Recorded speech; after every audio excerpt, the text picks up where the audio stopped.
कधी 1 महिना कधी 1.5 महिना आपण काम करत होता। त्याच्यानंतर आम्हाला काम काही मिळत नव्हता।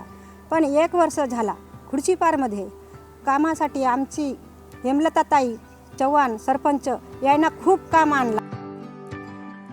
नमस्कार, मी ॲडव्होकेट हेमलता रमेश चव्हाण, खुर्शीपार तालुका आमगाव, जिल्हा गोंदिया या गावची सरपंच आहे। डॉर्फ कॅटल यांच्या CSR निधीतून आणि सप्रेम NGO आणि नवदृष्टी NGO यांच्या सहकार्याने आमच्या खुर्शीपार गावला 1000 आंब्याची झाडं मिळालेली आहेत आणि त्याच्यातनं आम्ही त्या झाडांचं डेव्हलपमेंट करत आहोत। इथं आंब्याची बाग लावली, त्यानंतर आपण इथं भाजीपाला पण लावला। वांगे लावले, मिरची लावली, पालक लावली, संभार लावला, मेथी लावली। काम करताना आम्हाला खूप आनंद वाटते, कारण की ते झाडं आम्हाला दिसतात तर खूप आम्हाला छान वाटते की नाही हे झाडं लवकर मोठे झाले पाहिजे आणि खूप लवकर मोठे होऊन सारे पीक आम्हाला मिळाला पाहिजे, म्हणून आम्ही खूप अगदी छान अगोदर आनंदाने कामे करतो।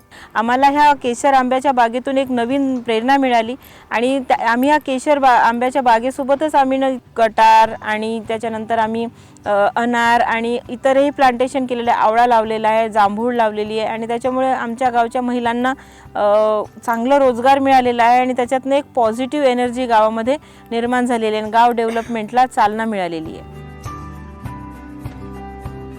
यामध्ये आपण 3 वर्षांनी जरी केसर आंब्याचं उत्पन्न येणार असेल तरी आजही आपण या जमिनीतून आंतरपीक म्हणून काही भाजीपाला वगैरे आपण उत्पन्न करून गावात उत्पन्नाची साधनं निर्माण करू शकतो। भाजीपाला कसा उत्पन्न करता येईल किंवा कसं त्याची निर्मिती करता येईल याचं चांगलं मार्गदर्शन आम्हाला सप्रेम संस्थेने दिलं आणि त्या मार्गदर्शनातून आम्ही सध्या मिरची, वांगा, त्याच्यानंतर आम्ही तूर लावलेली आहे, आंबाडी लावलेली आहे, त्याच्यानंतर आम्ही पालक लावलेला आहे आणि असे बरेचसे आम्ही सांबार म्हणजे या सगळ्या गोष्टी आम्ही लावत आहोत आणि त्याच्यातनं आंतरपिकातनं आम्ही काही थोडंफार उत्पन्न याच्यातनं घेत आहोत।